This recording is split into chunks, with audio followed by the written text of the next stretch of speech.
Kan orang tuanya. Jemaah melakukan Allah Subhanahu wa taala. Dulu mereka yang pelihara kita. Dan ketika mereka sudah tua, seharusnya kita yang pelihara mereka. Itu isyarat Allah, wa imma yablughanna 'indakal kibara ahaduhuma aw kilahuma fala taqul lahumu uffin. Seandainya salah satu dari mereka atau kedua-duanya masih hidup dalam keadaan kibar, sudah tua, berbuat baiklah kepada mereka, jangan caci mereka, kata Allah Subhanahu wa taala. Kenapa Allah isyaratkan kibar? Kenapa Allah isyaratkan dengan tua? Kalau masih muda, mereka bisa mengurusi diri mereka sendiri. Tapi ketika sudah tua, mereka tidak mampu mengurusi diri mereka sendiri. Kitalah yang memakaikan pampers mereka, kitalah yang mencebok kotoran mereka, kitalah yang memangku mereka ke dalam kamar mandi, sebagaimana mereka dulu mencebok kita, menyuapkan makanan untuk kita. Lalu mereka menggendong kita, memandikan kita. Jemaah melakukan Allah, janganlah sampai ketika orang tua kita datang ke rumah kita, ketika dia makan berserak nasi di sekitar piringnya, sampai kotor meja makan kita, lalu kita mengatakan kepada isteri kita, kalau begini ayah dan ibu kamu atau ayah dan ibuku, kita pulangkan saja. Padahal dulu kita makan berserak-serak. Janganlah sampai kita mengusir mereka ketika mereka mengencingi rumah kita, ketika mereka mengeluarkan kotoran di dalam rumah kita. Ingat-ingat, dulu kitalah yang keluarkan kotoran entah di manapun, entah kapanpun. Pernahkah mereka marah ketika satu tetes kencing anaknya bahkan terlalu banyak sampai membuat baju mereka basah? Pernahkah mereka menampar kita? Pernahkah mereka melemparkan kita? Allahu Akbar.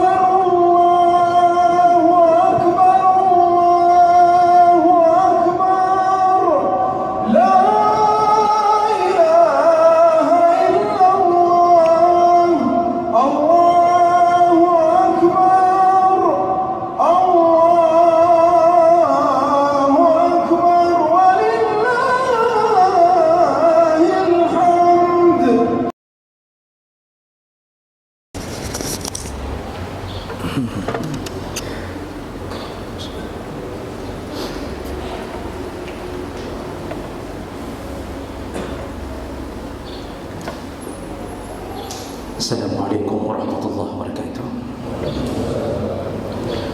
Innal hamdalillah nasta'inuhu wa nastaghfiruh wa na'udzu bihi min shururi anfusina wa min sayyiati a'malina. Man yahdihillahu fala mudilla lahu wa man yudlil fala hadiya lahu. Asyhadu an la ilaha illallah wahdahu la syarika lahu وأشهد أن محمدًا عبده ورسوله الكريم. اللهم صل وسلم على نبينا المصطفى محمد وعلى آله وأصحابه أجمعين.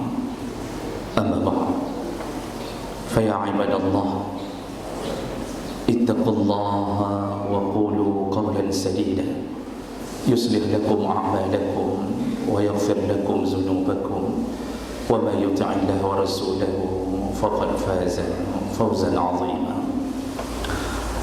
أعوذ بالله من الشيطان الرجيم. بسم الله الرحمن الرحيم. يا أيها الذين آمنوا أطيعوا الله وأطيعوا الرسول ولا تبطلوا أعمالكم. Segala puji bagi Allah, kemudian salawat dan salam kepada Rasulullah, pada keluarga dan seluruh sahabat-sahabatnya. Jamaah salat Idul Fitri, bapak-bapak dan ibu-ibu yang telah berhadir karena Allah,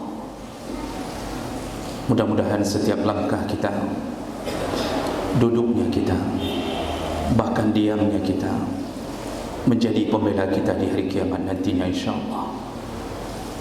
Jemaah yang Allah muliakan,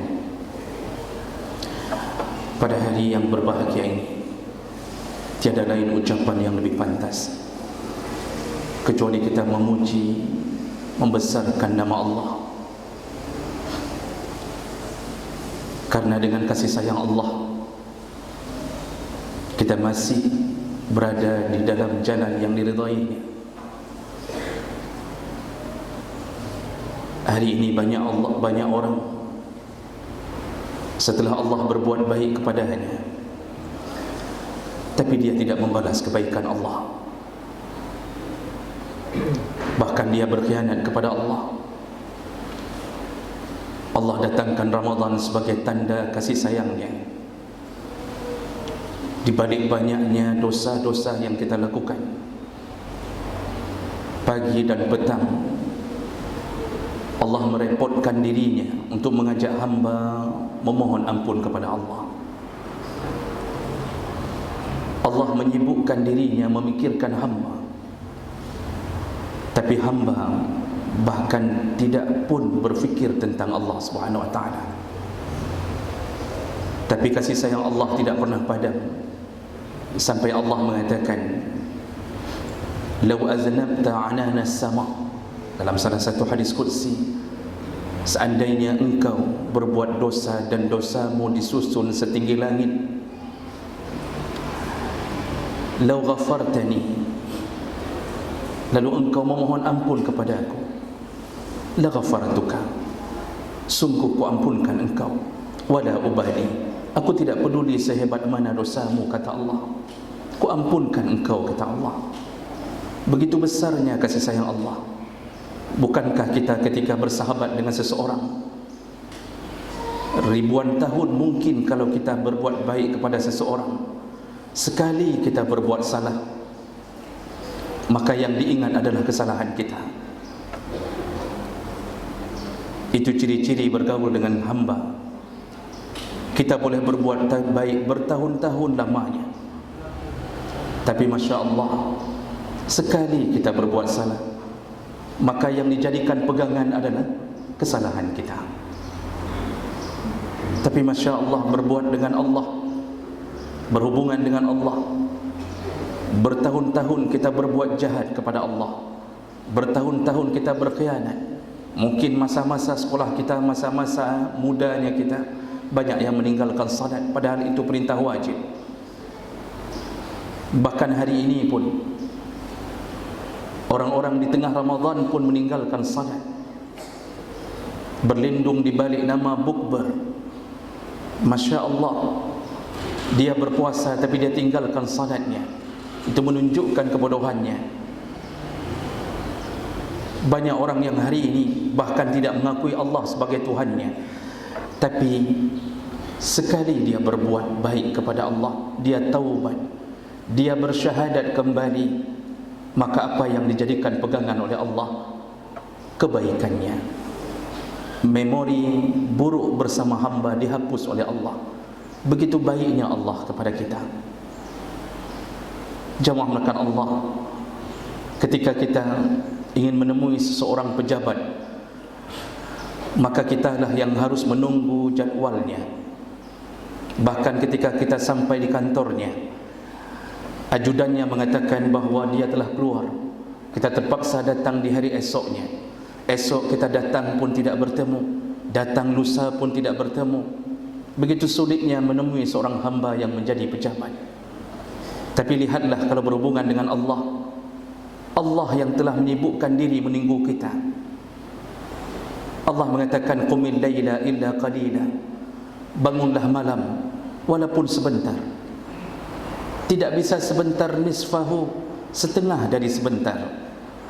Tidak bisa setengah dari sebentar, awinqus minhu qalila, setengah dari setengah, kata Allah. Allah terus tambai menunggu kita. Kadang-kadang kita tidak datang subuh, ditunggu waktu zuhur. Kita tidak datang zuhur, ditunggu waktu asar. Terus ditunggu oleh Allah. Tidak datang minggu ini, Allah tunggu minggu depan. Tidak datang bulan ini, Allah tunggu bulan depan. Seakan-akan kita Allah dan Allah hamba. Begitu baiknya Allah kepada kita. Jamaah menakan Allah Subhanahu wa taala. Lihatlah apa yang kita lakukan dalam Ramadan. Kenapa tiba-tiba perut ini mampu bertahan 13 jam untuk tidak makan apapun, tidak menyentuh apapun, padahal di luar Ramadan itu tidak mungkin terjadi. Lihatlah bagaimana Allah membuat kita bisa melangkahkan kaki untuk melakukan qiyamul lail setiap malam. Siapakah yang mengizinkan itu? Allah Subhanahu wa taala. Kalau bukan karena izin Allah, sungguh kita tidak akan mampu melakukan apapun kebaikan. Semua dengan izin Allah. Maka oleh karena itu, balaslah cinta Allah. Yakinlah kepada semua janji Allah. Jangan merasa bahawa kelelahan kita tidak dibalas Allah. Pasti dibalas Allah. Kita ini memang dicipta dalam keadaan lelah, maka Allah berikan salah satu pelajaran melalui Ramadan, lelahlah untuk Allah, maka Allah akan balas kelelahan itu. Dan jangan ragu sedikit pun. Allah Subhanahu wa taala menyebutkan, ya ayyuhal insan innaka kadihun ila rabbika kadhan famulaqih. Wahai para manusia, kata Allah, engkau itu diciptakan dalam keadaan kadih, dalam keadaan capek, di atas capek, lelah di atas lelah, dan tidak akan berhenti lelahmu sampai engkau berjumpa dengan Allah Subhanahu wa taala. Maksudnya sampai engkau menampakkan kakimu, setengah kakimu di dalam surga, berhentilah dari kelelahan, Allah balas dengan surganya. Kenapa kita hari ini cemburu dengan orang-orang yang di luar kita yang mungkin kita rasa tidak lelah? Ketahuilah jemaah mulakan Allah, orang-orang kafir pun lelah. Mereka pun hidup seperti kita. Kita lelah dalam masjid-masjid kita. Kita lelah di saat kita datangi setiap azan berbunyi. Kita lelah menahan diri dari Senin dan Kamis. Kita menahan dari lapar dan minum kita, dan dahaga kita. Kita lelah mendidik anak kita. Kita lelah kemudian mencari nafkah kita. Orang kafir pun melakukan itu. Orang maksiat pun lelah dalam maksiatnya. Semua lelah. Tapi apa beda kita dengan mereka? Apa beda kita dengan orang-orang yang bermaksiat dan lelah dalam maksiatnya? Allah mengatakan, in takunu ta'lamun fa innahum ya'lamuna kama ta'lamun wa tarjuna min Allah ma la yarjun. Di saat engkau menderita karena kelelahanmu, mereka pun menderita, yaitu kafir dan ahli maksiat pun menderita. Tapi bedanya engkau dengan mereka, kata Allah, wa tarjuna min Allah, engkau punya harapan sesuatu dari Allah, sedangkan mereka tidak ada harapannya. Apa harapan kita jemaah melakukan Allah? Surga Allah. Allah putuskan kelelahan kita ketika kita berada di dalam surganya. Maka Allah ganti semua kelelahan itu dengan kebahagiaan. Sampai-sampai disibukkan kita dengan urusan bahagia, tidak terfikirkan untuk lelah kembali, tidak sama sekali. Maka jemaah mulakan Allah, rindukanlah surga Allah. Yakinlah bahawa apa yang kita lakukan dalam Ramadan, jangan sampai ragu bahawa Allah akan membalas dengan surganya. Dalam salah satu riwayat yang sahih disebutkan ketika terjadi perang Badar, Rasulullah sallallahu alaihi wasallam menyiapkan pasukan dan lebih dahulu datang ke medan Badar di saat pasukan kafir belum nampak. Para sahabat sedang duduk istirahat sebentar, lalu kemudian tiba-tiba tampaklah pasukan kafir dengan jumlah yang sangat banyak. Disitulah Rasulullah mengatakan kepada sahabat, qumu ila jannatin arduha as-samawati wal ard. Wahai para sahabat, sekarang bangkitlah kalian menuju kepada surga yang luasnya seluas langit dan bumi. Begitu kalimat itu keluar dari Nabi SAW, bahasa Rasulullah mengajak ke medan perang dengan mengatakan, bangkitlah kalian sekarang, berperanglah untuk mendapatkan surga seluas langit dan bumi. Salah seorang sahabat, yaitu Umair bin Humam, mendengarkan kalimat ta'ajub itu lalu bertanya kepada Rasulullah, ya Rasulullah, benarkah surga seluas langit dan bumi ya Rasulullah? Kata Rasulullah, na'am, benar. Lalu dia mengatakan, kalau begitu mudah-mudahan aku termasuk ke dalamnya ya Rasulullah. Nah, di saat itu dia menggenggam 2 butir kurma.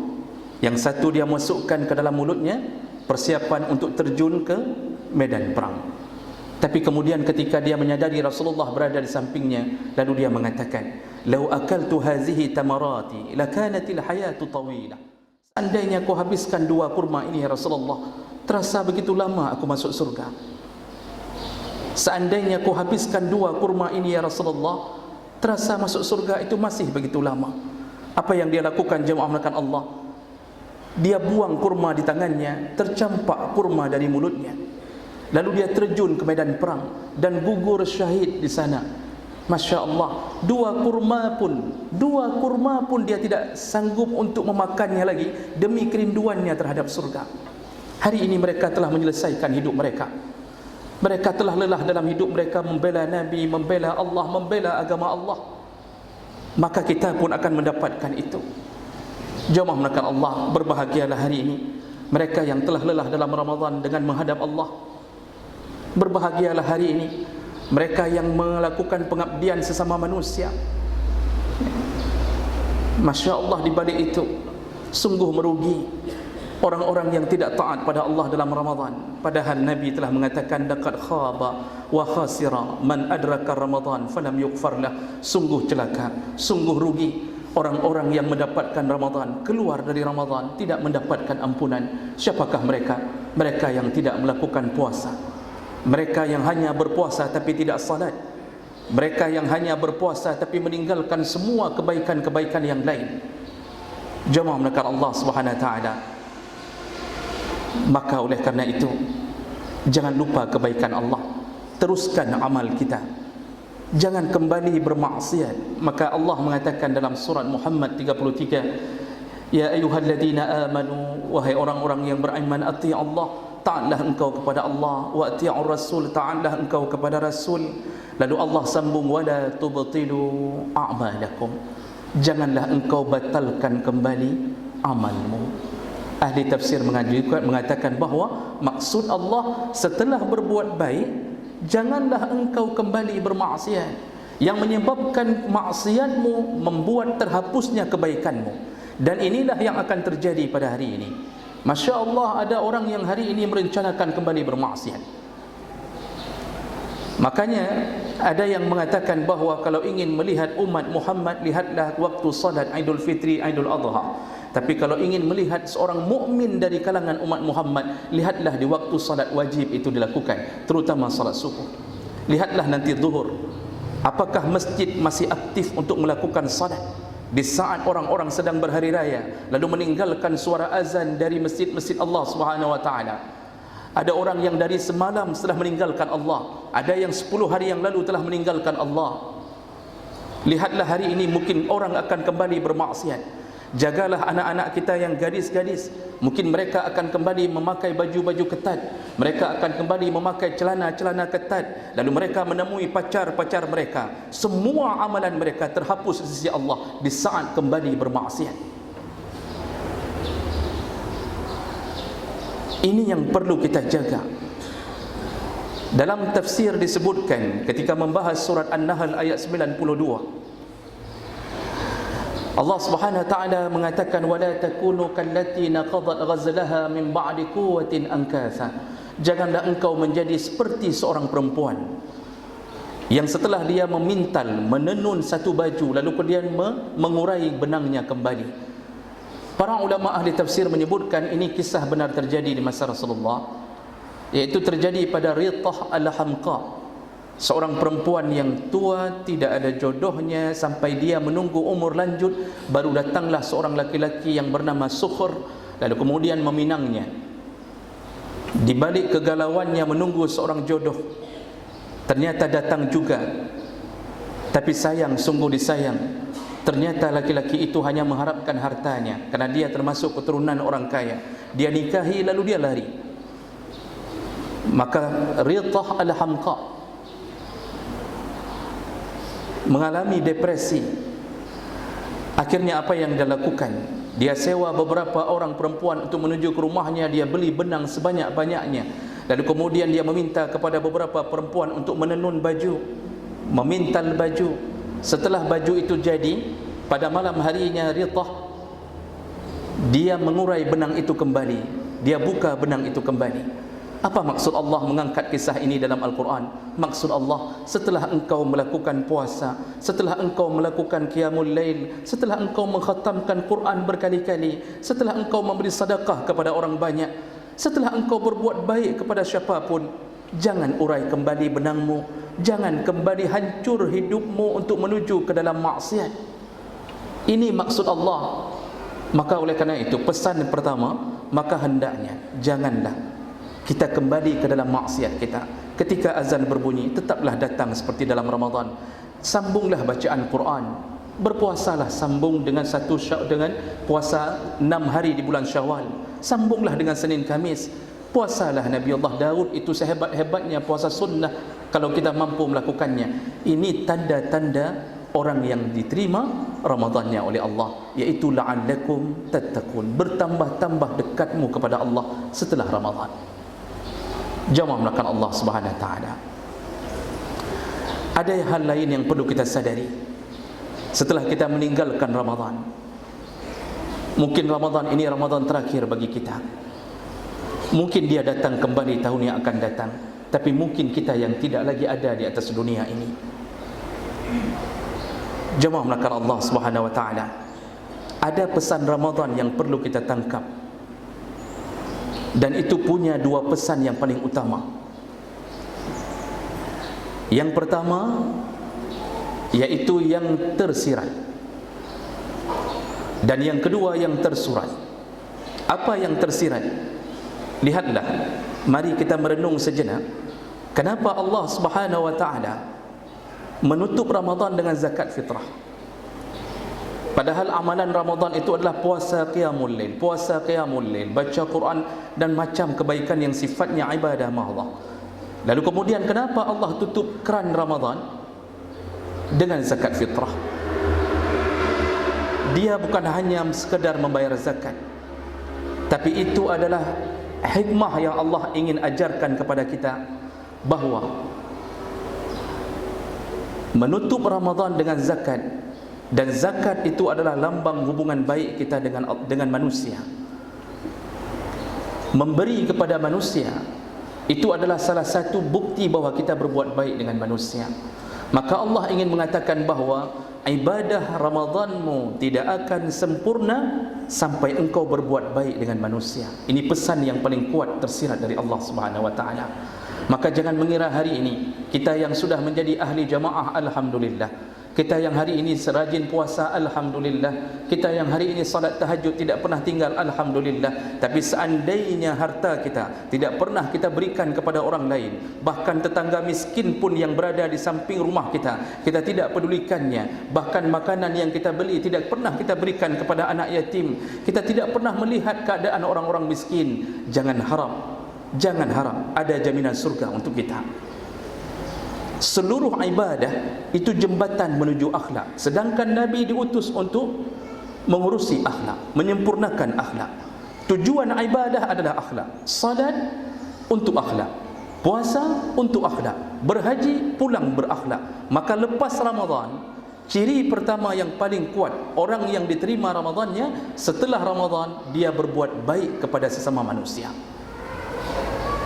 Lihat ayat-ayat Al-Quran. Ketika Allah menyebutkan dua rukun Islam yang selalu berdampingan, yaitu salat dan zakat. Allah katakan aqimus salat wa atuz zakah. Kadang-kadang Allah katakan yuqimunas salat wa yu'tunaz zakah. Kadang-kadang aqamus salat wa atuz zakah. Kenapa Allah dampingkan hanya dua dari rukun Islam? Kenapa puasa dan haji tidak pernah didampingkan? Kenapa haji dan zakat tidak pernah didampingkan? Selalu kalimat itu yang diulang-ulang oleh Allah. Ini pesan Allah. Salat adalah hubungan baik kita dengan Allah, sedangkan zakat hubungan baik kita dengan manusia. Hanya baik dengan Allah, hanya salat-salat saja, tapi tidak pernah menolong orang miskin yang berada di hadapannya. Bahkan anak saudaranya pun dia tidak akan berikan apapun. Dia sibuk dengan kekayaannya, walaupun dia ibadah, maka tidak ada jaminan surga untuknya. Begitu juga orang yang hanya berbuat baik kepada manusia tapi tidak pernah mendatangi masjid-masjid Allah, tidak ada jaminan surga untuknya. Jemaah menekan Allah, berbuat baiklah kepada Allah, berbuat baiklah kepada manusia. Siapa orang yang pertama sekali disuruh berbuat baik? Allah katakan, wa'budullaha wa la tusyriku bihi syai'a wa bil walidaini ihsana. Setelah engkau sembah Allah, jangan syirikkan Allah, lalu berbuat baiklah engkau kepada orang tuamu, kata Allah. Ingat-ingat perjuangan mereka yang tidak terbalaskan. Masya Allah, hari ini orang-orang melupakan perjuangan orang tuanya, disibukkan dengan kerjanya, sehingga kadang-kadang tidak sedikit pun dia punya waktu untuk orang tuanya, dia lupakan orang tuanya. Jemaah melakukan Allah Subhanahu wa taala, dulu mereka yang pelihara kita, dan ketika mereka sudah tua, seharusnya kita yang pelihara mereka. Itu isyarat Allah, wa imma yablughanna 'indakal kibara ahaduhuma aw kilahuma fala taqul lahumā uffin. Seandainya salah satu dari mereka atau kedua-duanya masih hidup dalam keadaan kibar, sudah tua, berbuat baiklah kepada mereka, jangan caci mereka, kata Allah Subhanahu wa taala. Kenapa Allah isyaratkan kibar? Kenapa Allah isyaratkan dengan tua? Kalau masih muda, mereka bisa mengurusi diri mereka sendiri, tapi ketika sudah tua, mereka tidak mampu mengurusi diri mereka sendiri. Kitalah yang memakaikan pampers mereka, kitalah yang mencebok kotoran mereka, kitalah yang memangku mereka ke dalam kamar mandi, sebagaimana mereka dulu mencebok kita, menyuapkan makanan untuk kita. Lalu mereka menggendong kita, memandikan kita. Jemaah melakukan Allah, janganlah sampai ketika orang tua kita datang ke rumah kita, ketika dia makan berserak nasi di sekitar piringnya, sampai kotor meja makan kita, lalu kita mengatakan kepada isteri kita, kalau begini ayah dan ibu kamu atau ayah dan ibuku, kita pulangkan saja, padahal dulu kita makan berserak-serak. Janganlah sampai kita mengusir mereka ketika mereka mengencingi rumah kita, ketika mereka mengeluarkan kotoran di dalam rumah kita. Ingat-ingat, dulu kitalah yang keluarkan kotoran entah di manapun, entah kapanpun. Pernahkah mereka marah ketika satu tetes kencing anaknya bahkan terlalu banyak sampai membuat baju mereka basah? Pernahkah mereka menampar kita? Pernahkah mereka melemparkan kita? Tidak pernah. Maka hari ini berfikirlah bahwa orang yang pertama sekali kita berbuat baik adalah orang tua kita. Namun sayangnya anak-anak hari ini disibukkan dengan HP mereka, disibukkan dengan urusan dunia mereka, sampai lupa berbakti. Dipanggil oleh orang tuanya berkali-kali, dia hanya menjawab wan ayah, wan mak, tapi tidak pernah datang. Subhanallah. Jemaah melakukan Allah Subhanahu wa taala, ibu disebutkan oleh Nabi 3 kali. Ibumu, ibumu, ibumu. Itu bukan bermakna ibu melebihi ayah.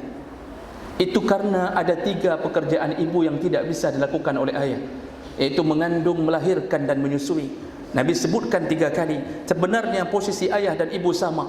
Hari ini banyak orang yang hanya sayang pada ibunya tapi membenci ayahnya. Padahal coba fikirkanlah, seandainya tidak ada ayah, mungkinkah ibu berdiri tegak dalam rumahnya lalu mengasihi anak-anaknya, sedangkan dia tidak ada yang memberi nafkah? Tidak mungkin.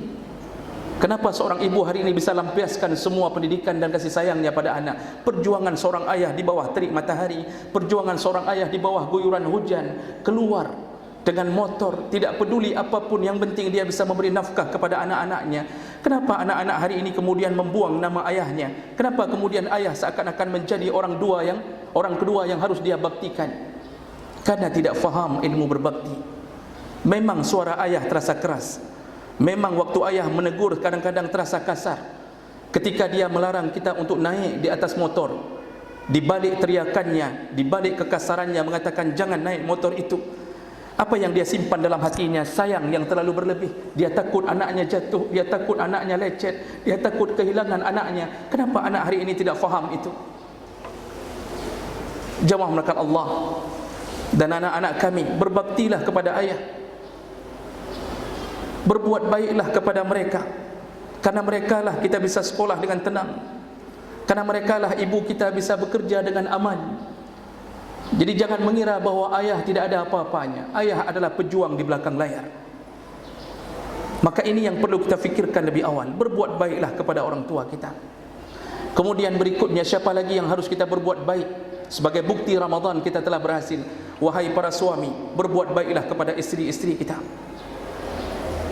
Perjuangan mereka, lihatlah dalam Ramadan, siapakah mengurusi sahur kita? Siapakah yang mengurusi bukaan kita? Isteri kita. Ketika kita sudah tua, di saat anak kita telah dibawa lari oleh seseorang dan yang laki-laki telah pergi dari rumah kita, walaupun anak kita banyak, siapakah yang paling setia bersama kita?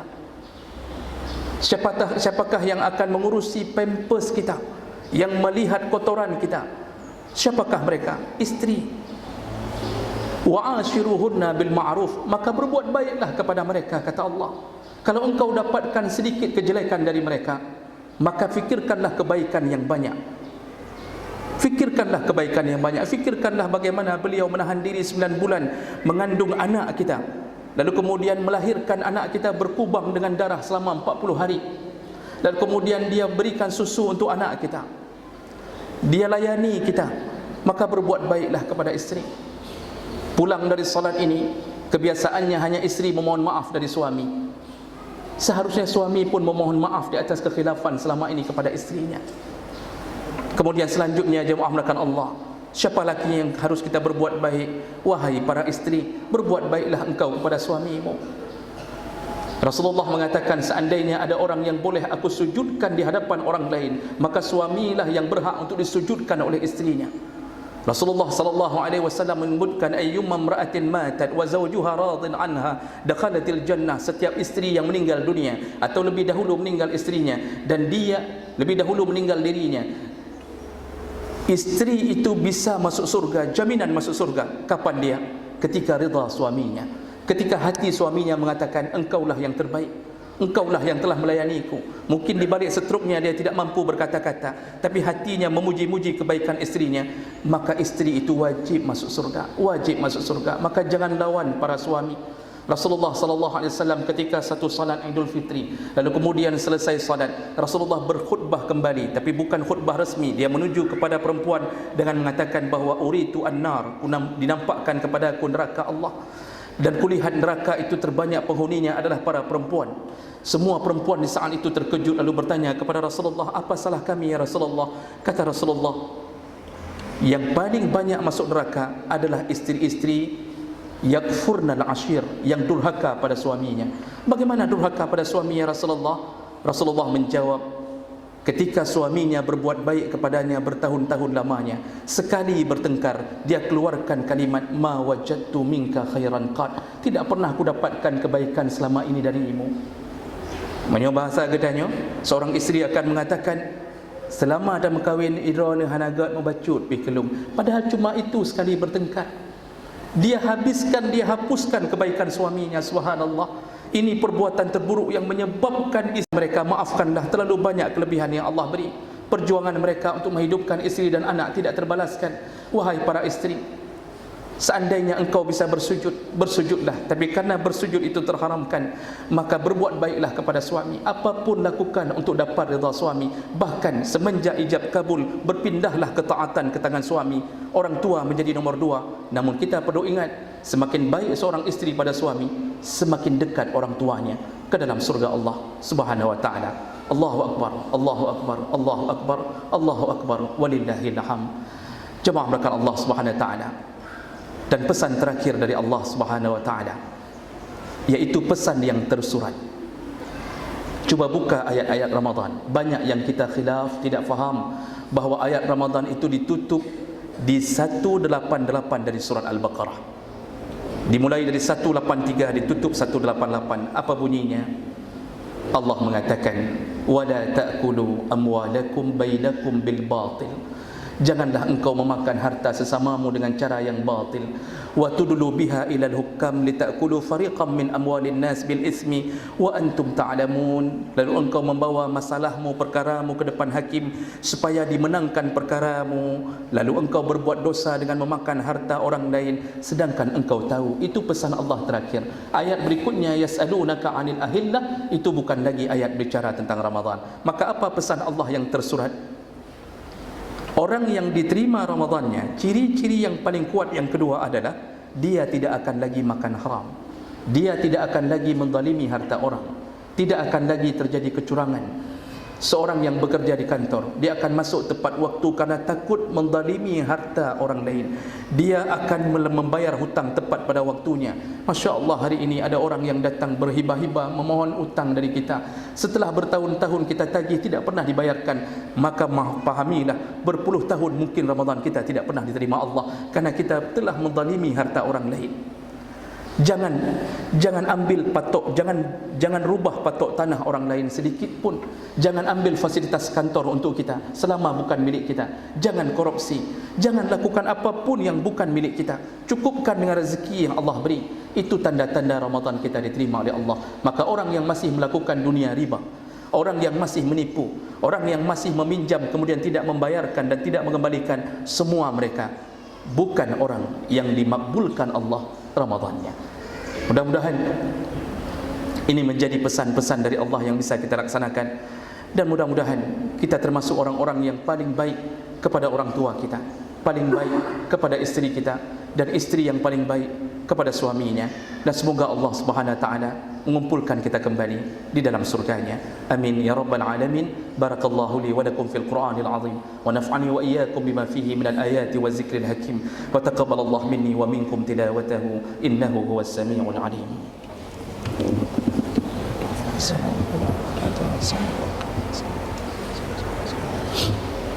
Alhamdulillahi rabbil alamin wa bihi nasta'in ala umuri dunya waddin. أشهد أن لا إله إلا الله وحده لا شريك له وأشهد أن محمدا عبده ورسوله الكريم. اللهم صل وسلم على نبينا المصطفى محمد وعلى آله وأصحابه أجمعين. أما بعد فيا عباد الله اتقوا الله حق تقاته ولا تموتن إلا وأنتم مسلمون. أعوذ بالله من الشيطان الرجيم. بسم الله الرحمن الرحيم. إن الله وملائكته يصلون على النبي يا أيها الذين آمنوا صلوا عليه وسلموا تسليما. اللهم اغفر للمسلمين والمسلمات والمؤمنين والمؤمنات الأحياء منهم والأموات وتابع بيننا وبينهم بالخيرات وتقبل يا سميع قريب مجيب الدعوات. اللهم تقبل صيامنا وقيامنا. اللهم تقبل صيامنا وقيامنا. اللهم تقبل صيامنا وقيامنا. اللهم لا تزغ قلوبنا بعد إذ هديتنا وهب لنا من لدنك رحمة إنك أنت الوهاب.